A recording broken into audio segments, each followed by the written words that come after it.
各位街坊、各位朋友，大家好，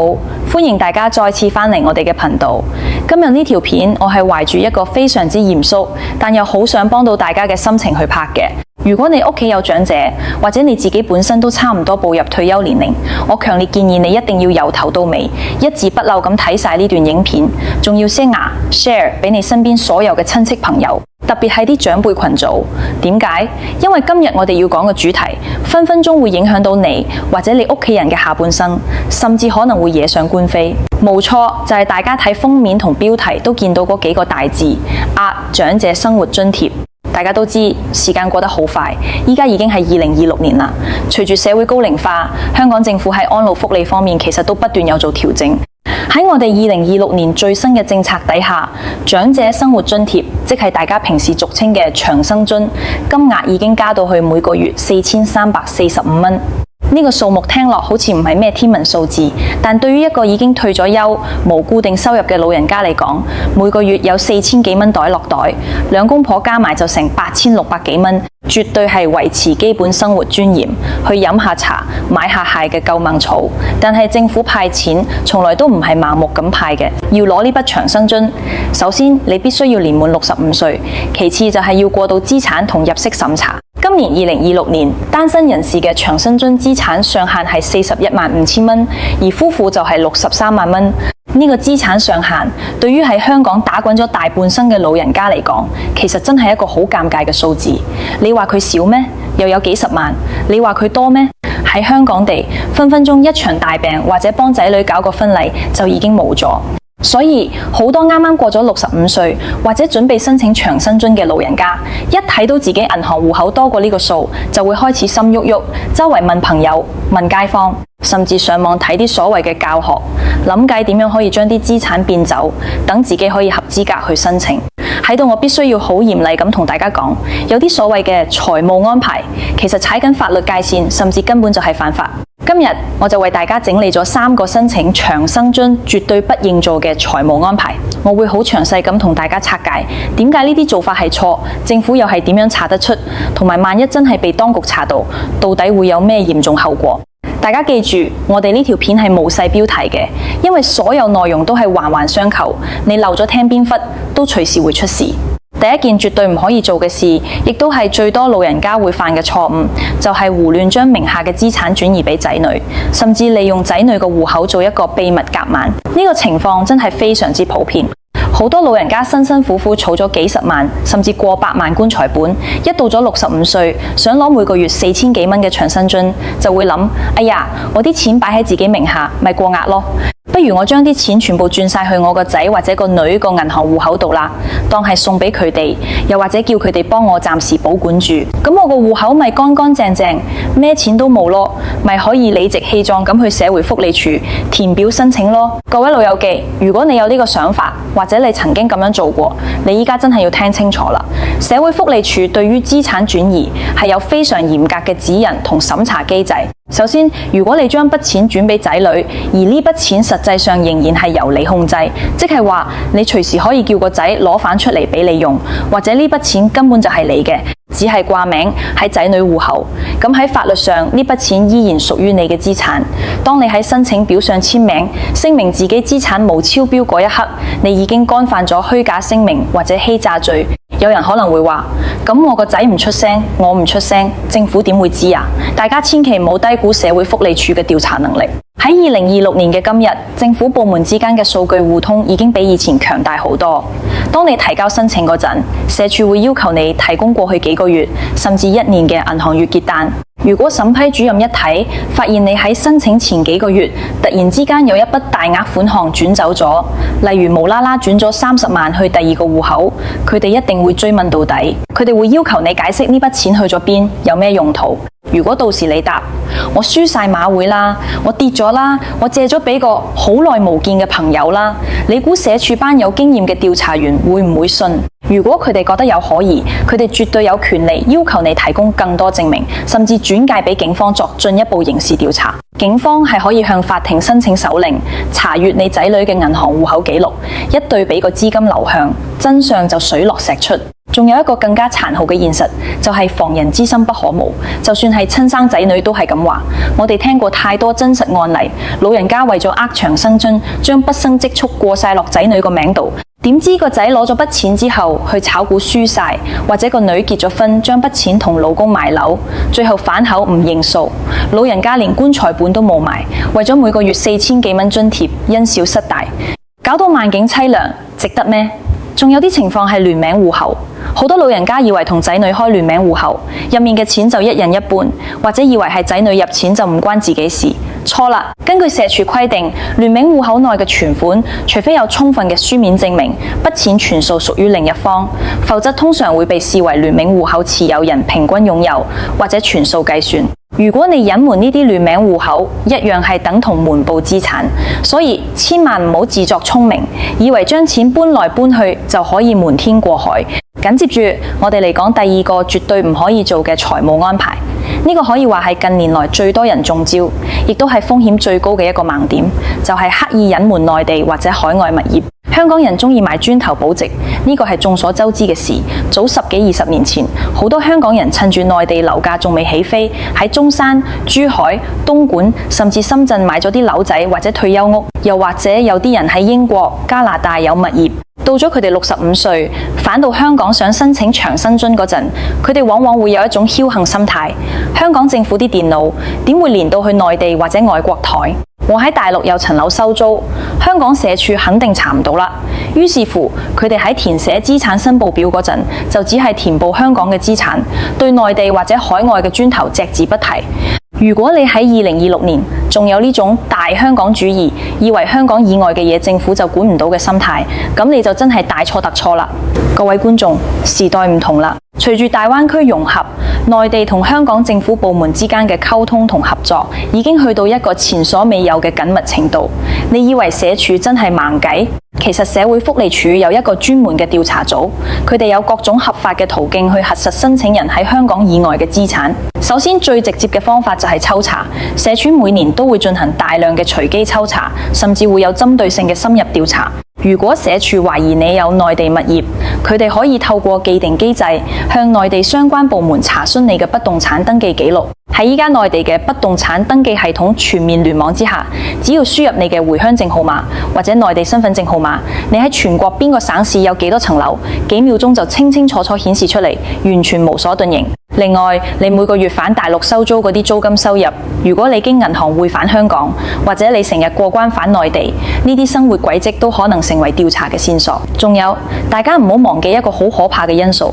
就係篤背脊，即係被人舉報。好多老人家平時喺公園捉棋飲茶嗰陣，好中意認叻。我喺鄉下有2層樓收租係，每個月又喺香港抬4000幾蚊長生津，政府真係笨。你以為講下冇事？身邊隨時有啲睇唔過眼嘅街坊，或者甚至係同你有牙齒印嘅親戚，一個匿名電話打去社署熱線，你就即刻成為重點調查對象。一旦被發現隱瞞內地或者海外物業，個後果係災難級嘅。因為物業嘅價值通常都好高，一層內地樓閒閒地都幾十萬甚至過百萬人民幣，一計落你嘅資產度，絕對係嚴重超標。社署唔單止會即時停發你嘅長生津，仲會計算由你開始領取津貼嗰一日起，總共多領咗幾多錢，然後要求你一筆過全數歸還。如果你喺過去10年都係隱瞞緊呢筆數，隨時高達幾十萬。最慘嘅係隱瞞海外或內地資產，好明顯係一個有預謀嘅欺騙行為，警方好大機會會介入控告你欺詐罪。為咗貪圖每個月4000幾蚊，最後搞到要賣咗層大陸樓去賠錢俾政府，仲要面對坐監嘅風險，你話係咪得不償失？最後我哋嚟講第3個，絕對唔可以做，而且係最多人因為無知或者疏忽而誤墮法網嘅財務安排，就係忽視或者隱瞞保險產品嘅現金價值同埋年金入息。香港人好有保險意識，好多老人家後生嗰陣都買落唔少儲蓄、人壽保險、分紅保單，或者近年好流行嘅退休年金計劃。去到65歲申請長生津嗰陣，好多老人家嘅認知仲停留喺資產就係銀行戶口嘅現金同埋股票呢個層次。佢哋心諗，保險係留俾仔女嘅身故賠償，或者係每個月派俾我做生活費嘅，點會算係資產啊？於是佢哋就理所當然咁冇喺申請表度申報自己買落嘅保險產品。呢度我真係要花啲時間同大家詳細拆解。社署對於保險同埋年金係有非常清晰，但又經常被人誤解嘅計法。首先講儲蓄人壽保險，如果你買嘅保單係有現金價值或者紅利嘅，即係話如果你依家去保險公司退保，保險公司會退返一筆錢俾你嘅呢筆現金價值同累積紅利，喺社署嘅眼中就係實實在在嘅資產。大家記住係睇退保價值，唔係睇身故賠償額。有啲老人家供咗20-30年嘅儲蓄保險，裡面累積嘅現金價值隨時高達幾十萬。如果你唔報，又被社署抽查到保險公司嘅記錄，你就等於隱瞞咗幾十萬資產。跟住我哋講下近年好多長者買嘅年金，例如香港年金計劃，即係大家叫開嘅公共年金，或者私營市場嘅延期年金。年金嘅玩法係你俾一筆過嘅本金，然後每個月派錢俾你。好多人以為買咗年金，筆本金冇咗，咪過到資產審查咯。冇錯，政府為咗鼓勵市民將積蓄轉化為穩定收入，的確豁免咗公共年金以及部分符合資格嘅私營年金嘅現金價值、退保價值計算入資產。即係話你攞100萬去買公共年金，呢100萬就唔算係你嘅資產。但係大家千萬要聽清楚呢個但係，你免咗資產唔代表免咗入息。年金每個月派俾你嘅錢，例如每個月派5000蚊俾你，呢5000蚊喺社署嘅定義裏面係徹徹底底嘅每月入息。2026年單身人士嘅入息限額係每個月10900蚊。如果老人家有強積金、長俸，又有兼職人工，再加上年金每個月派嘅幾千蚊，好容易就會超過10900蚊嘅入息上限。有啲老人家覺得保險公司嘅單，政府點查？錯啦！如果社署要求你提供資產證明，或者抽查你銀行戶口，發現你每個月固定有一筆來自某某保險公司嘅轉賬，或者你銀行戶口無啦啦扣咗一大筆錢去保險公司，社署就會要求你交出整份保單去審核。如果發現你有未申報嘅保險現金價值，或者未申報嘅年金入息，輕則要求你重新計算，退還多領款項；重則因為你喺聲明書上講大話，同樣要面對法律制裁。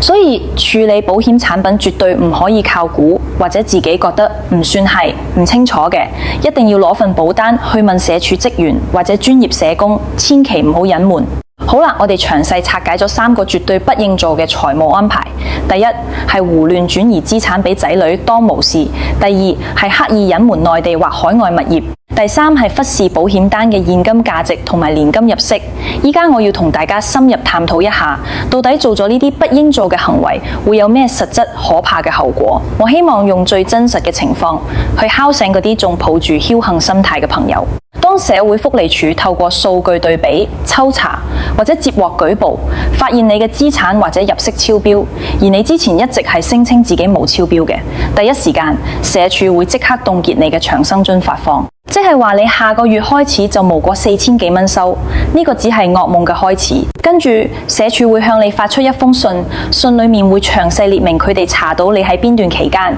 有幾多隱瞞咗嘅資產或者入息，然後社署會追溯返嚟由邊一日開始因為瞞報而不合資格領取長生津。假設你65歲開始攞到70歲先被查出你喺東莞有層樓一直冇報，即係你違規攞咗足足5年嘅津貼。5年即係60個月，每個月當4000蚊計，你就總共多領咗政府24萬。社署會發出正式嘅追討多領款項通知書，要求你喺指定限期內一筆過連本帶利，有時會計埋行政費或利息，視乎情況退還俾政府。你諗下，一個70歲嘅老人家無端端要去邊度20幾萬出嚟還俾政府，就算叫仔女幫手還，仔女都會怨聲載道，甚至搞到家無寧日。如果你以為還咗錢就冇事，咁你就大錯特錯啦！社會福利署係一個執法嚴格嘅政府部門，對於涉及詐騙公共財政資源嘅行為，佢哋絕對唔會姑息。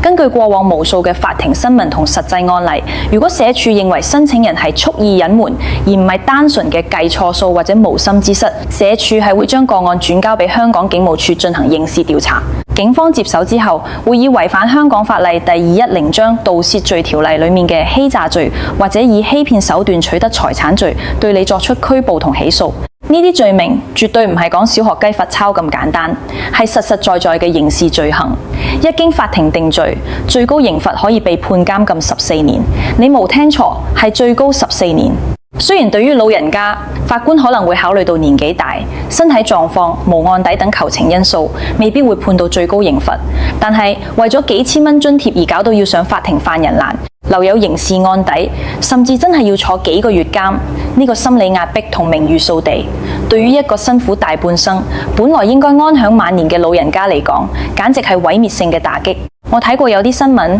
啲老人家上庭嗰陣嚇到飆冷汗，要攞拐杖，要坐輪椅，嗰種悔不當初嘅表情，真係見者心酸。更加值得一提嘅係，做仔女嘅，如果你協助父母去隱瞞資產，例如借個戶口俾父母過數，用嚟走資，你亦都分分鐘會惹禍上身。喺法律上，你可能干犯咗協助及教唆欺詐，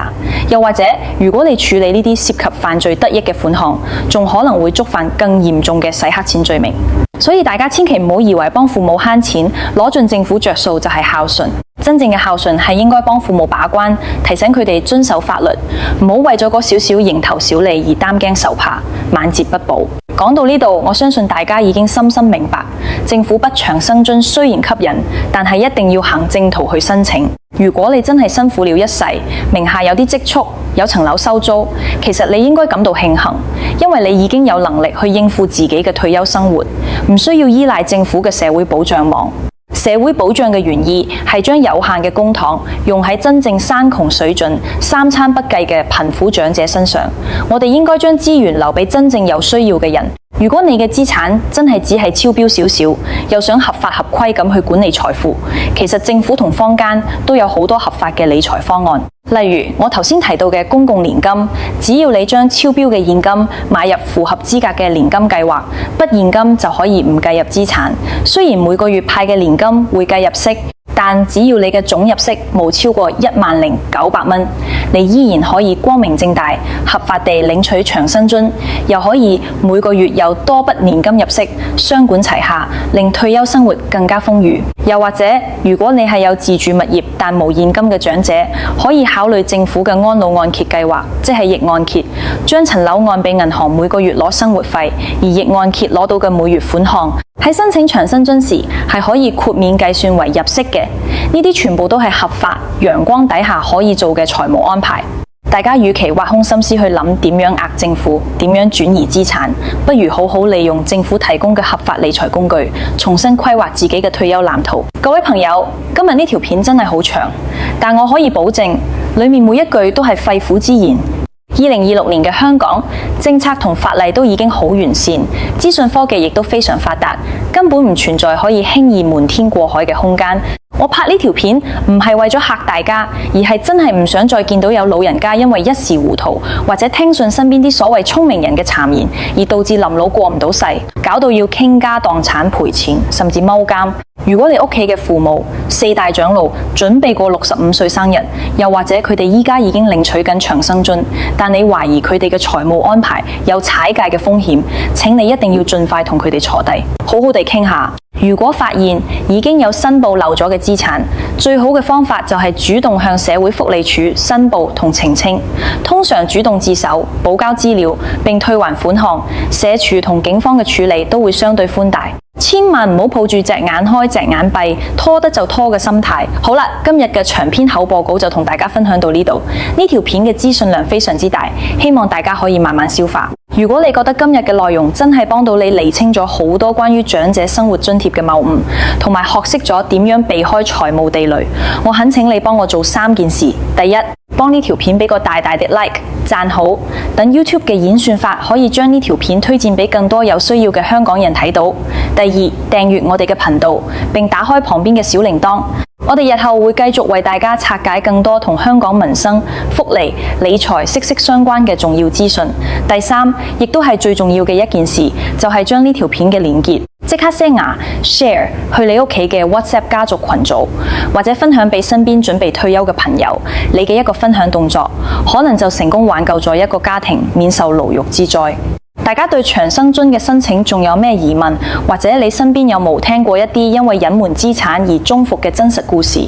非常歡迎大家喺下面嘅留言區分享你嘅睇法同經歷，我哋一齊喺度互相交流、互相提醒。法律面前無小事，希望全香港嘅老友記都可以安安心心、合法合規咁享受你哋應得嘅退休福利，開開心心咁安享晚年。多謝大家花咁長時間收睇，祝大家身體健康，百毒不侵。我哋下一條片再見，拜拜。